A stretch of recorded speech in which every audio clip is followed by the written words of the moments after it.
Everyone has had that point in their life where they've gone, I think I could be a rapper. But then you sober up, you take your IV drip out, find your wallet and you go home.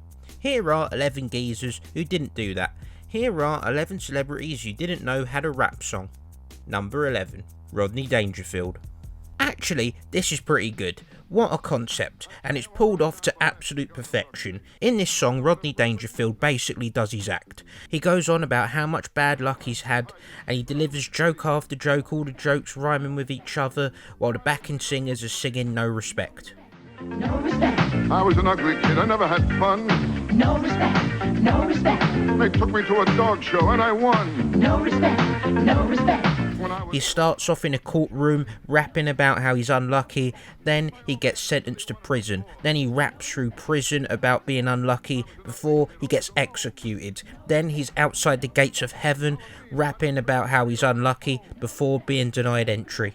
Which is pretty dark, but then he wakes up and it turns out it's all a dream, so you know, it's not too bad.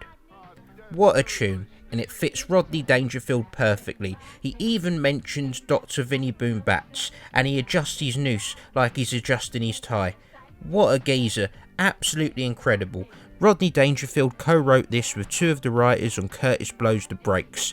Great job, lads. Number 10, D.D. Ramone. The same can't be said for this travesty. What is going on here? Punk rock and hip hop, they've got a lot in common. You know, they both started out in New York, both around the same time. They both had their own unique dress codes. But just because you can do one doesn't mean you can do the other. D.D. Ramone would show us this in 1987 when he released Funky Man under his rap name D.D. King. And to be fair, the beat is good, and if you listen to this song, you don't really need to read his Wikipedia page as he gives you all the information at the start. Funky man, my name is D.D. Ramone. Well, let me tell you a little about myself. I play the bass in a punk rock band. But the song is terrible, and that voice should not be rapping. It shouldn't be singing. I mean, he's lucky to be doing the 1, 2, 3, 4s. There's a reason he's on bass. And he could have cleared up his gaff for the video. What is going on there? D.D. Ramone wouldn't give up on hip-hop just yet, as he released a hip-hop album Standing in the Spotlight 2 years later.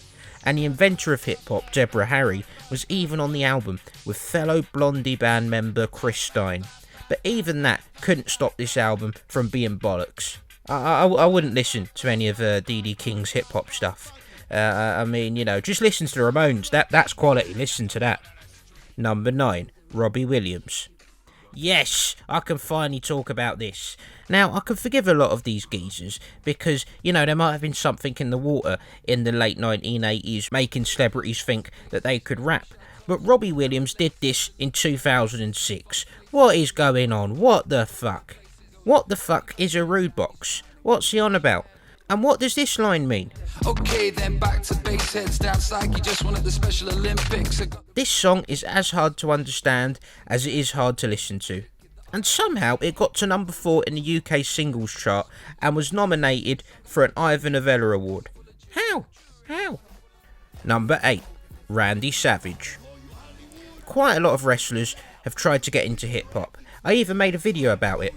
But this I left off because I tried to pick the 11 best songs by wrestlers, and this managed to slide below the even incredibly low bar that is wrestlers in music. This is absolute shit. It is 2003 and Randy Savage wanted to reinvent himself, and he's a fan of hip hop, apparently.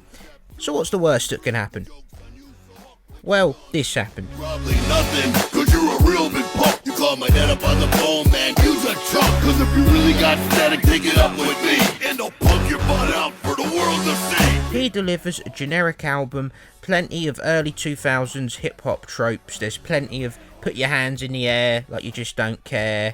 And, you know, talking about popping bubbly, you know, all of that. Does a whole song insulting Hulk Hogan, which is pretty nice. He does a tribute to Mr. Perfect. You know, good intentions there. But all in all, terrible album. He raps about CD-ROMs, dating the album straight away. It's a terrible album, don't listen to it, despite what 50 Cent says. Boy, if you don't got it, you don't know what music is.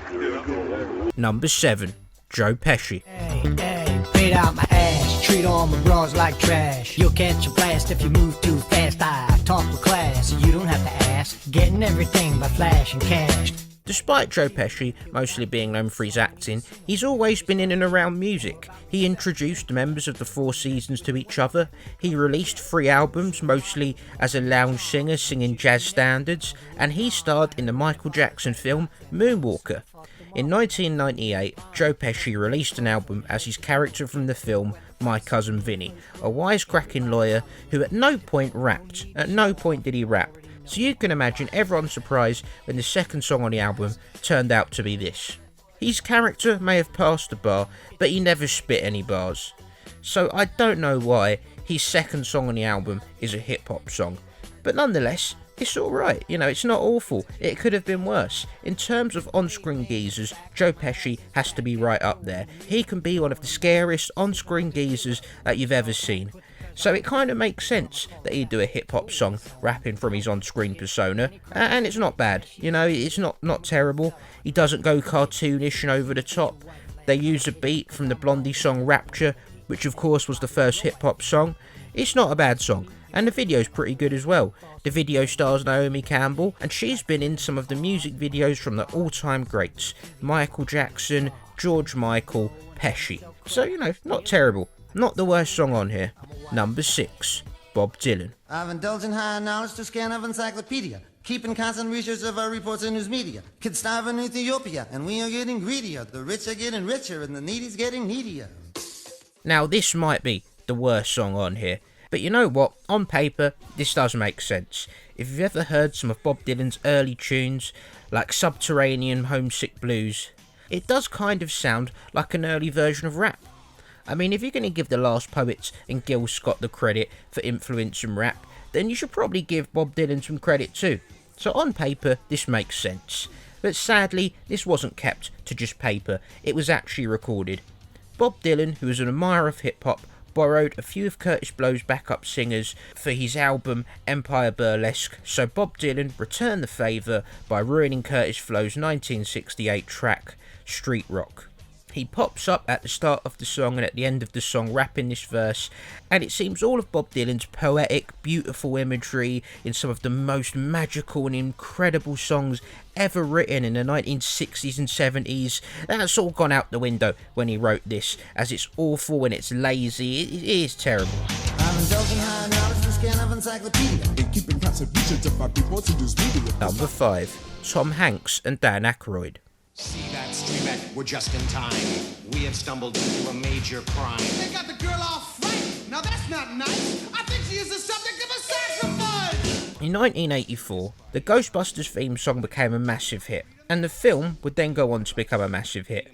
Dan Aykroyd was in a musical duo with John Belushi called Blues Brothers, and they had a massively successful album and a massively successful film. Paula Abdul was going to choreograph the music video for this song. So you think surely the song City of Crime, which is going to accompany the film Dragnet, should be a success. Oh, they're rapping? Ah, they fucked it. Written by Dan Aykroyd's brother Peter, this song is absolute shit. And they tried everything to make it good. They had the 1980s hip-hop drums working overtime. In the video they had 1 million backing dancers. They even had Dan and Tom dancing in cages like they worked for TNA. But nothing could stop this song from being the bottom of the barrel piece of shit there is. It is awful. This song might be one of the biggest crimes to music. And that's saying something, as it was released by MCA, a company actually set up by the Mafia. Number 4, Andy Murray. Multi-time Grand Slam winner, former world number 1, Olympic gold medalist. Not a rapper though, not a rapper. But in 2009, when the tennis double stars, the Bryan brothers, wanted to release an album, they got Andy Murray and Novak Djokovic. Novak Djokovic, fuck me, he did this as well. My goodness. Oh.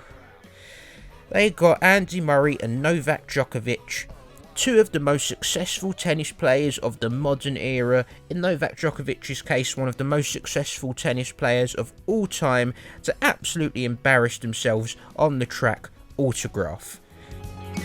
During Wimbledon, it really gets crazy. My hand cramps up and my mind gets hazy. I sign and sign, but the line doesn't end.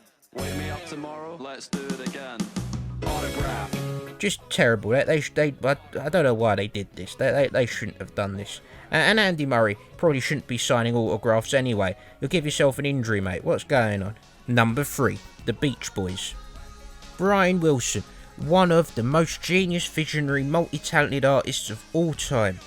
He spearheaded the Beach Boys to be one of the biggest bands of all time. So in 1992, when he wasn't involved in the group, this is what they got up to. If the Beach Boys are going to get into rap, it makes sense to team up with a hip-hop group who already have some hits. And the Fat Boys, they held up their end. And you could probably tell by their name, they're mostly comedy rappers. And they gave a good, entertaining performance. And the Beach Boys, they just did some backing vocals. Fair enough, not too bad. But they weren't done. They did 2 more rap songs, and they were 2 pieces of uncomprehendable garbage. Summer of Love, which actually got featured in an episode of Baywatch, is fucking awful. This time, Mike Love was the one to spit some bars, and fuck me, it is excruciating. He's just name-dropping previous Beach Boys song titles and singing about banging girls in the style of a movie villain delivering a ransom note. Every time the weather starts to getting hotter, don't worry about it. Toss your clothes and hit the water. We'll be California dreaming, bay watching every day. Just off the pier in Malibu, surfing USA. Stop the hip-hop, lads. It's not good for you. Give it a break. Imagine how embarrassed Brian must be. Number 2, Brian Wilson. Oh, never mind, because in the meantime was working on his own hip-hop song, Smart Girls, off the appropriately titled album, Sweet Insanity. This album, thank fuck, was rejected by Sire Records. My name is Brian and I'm the man. I write hit songs with the wave of my hand. Songs for surf and sun and sand. I make great music with my band. It starts off the same way that anyone who has no business rapping would start off a song. And then it just proceeds to get worse. Eugene Landy did a lot of bad things to Brian Wilson. If you want to see an example, watch the film Love and Mercy. But this, letting him do this might be the worst thing that he did. Number 1, O.J. Simpson. O.J. Simpson, famous American football player, famous actor, and he was famous for something else I can't remember. But O.J. Simpson, he thought, you know what I'm going to do? I'm going to release a hip-hop song. And just why? Why do you do this? Yo, coach, just been stopping the juice. When I'm on the field, I'm like a lion going loose. Better shoot me with a tranquilizer gun. Don't be fool stupid. I'm not a Simpson named Bart. I'm not a cartoon. You're silly baboon. I'm like a tycoon in the state of monsoon. Can't you see the only way I live my life is large? And I got the most games with 200 plus yards. The whole song and the whole music video are terrible. I mean, the breasts are nice, they're pretty good, but the rest of it is awful. And it is mental, it's mental. I mean, it's worth a watch, just so you know that I'm not lying. It does exist, this is not made up, this actually exists. But it's awful, absolutely awful. So there are the top 11 celebrities you didn't know had a hip-hop song. Please like and subscribe and leave a comment to help me make more videos like this. Get some of these.